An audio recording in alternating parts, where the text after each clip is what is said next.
the world of modern horror, few villains have crawled out of the shadows to disturb our sleep the way this one has. A silent clown with no words, no mercy, and no limits. His name is Art the Clown, and the film series that carries his bloody legacy is known as Terrifier. When Damien Leone first unleashed Terrifier in 2016, many thought it would be just another low-budget slasher. But within a few years, the franchise exploded into a cult phenomenon. Today, it stands as one of the most shocking, gruesome, and talked-about horror sagas of the century.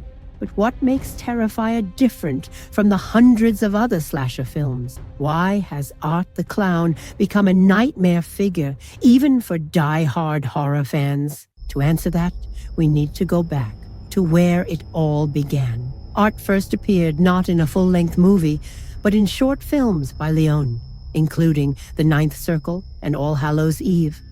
Even then, audiences sensed something was truly wrong with him. He wasn't just another masked killer. He was different. He didn't speak. He didn't need to.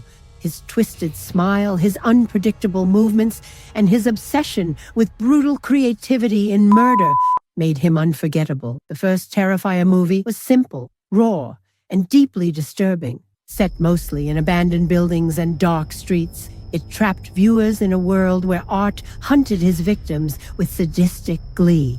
But it wasn't the plot that made the movie famous. It was the shocking brutality. Gore so extreme that even hardened horror fans admitted they had to look away. Critics were divided.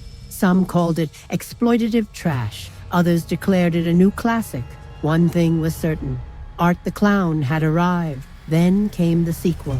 Terrifier 2 wasn't just a step forward. It was a leap into madness. With a bigger budget, Leone crafted an almost 2.5-hour-long nightmare.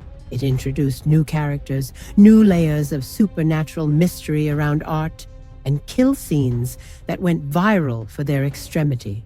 When the movie released in theaters, something unusual happened. Audience members fainted. Others vomited.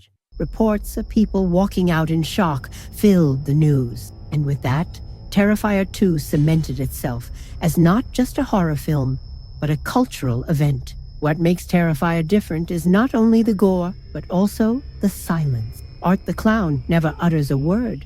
He communicates through exaggerated gestures, like a nightmarish mime. This lack of voice makes him more terrifying because it strips away his humanity. He's not a man in makeup. He's something else, something wrong. And Leone leans into this. The camera never cuts away from the violence. It forces us to watch, to confront the darkness we usually escape from in mainstream horror. Now, with Terrifier 3 on the horizon, the stakes are higher than ever. Damien Leone has promised it will be darker, more intense, and yes, bloodier than anything before.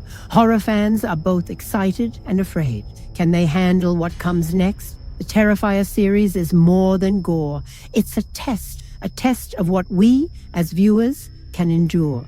Art the Clown is not a character you simply watch. He is a presence you survive. And with the saga far from over, one chilling question remains. How much horror can we truly handle before it breaks us?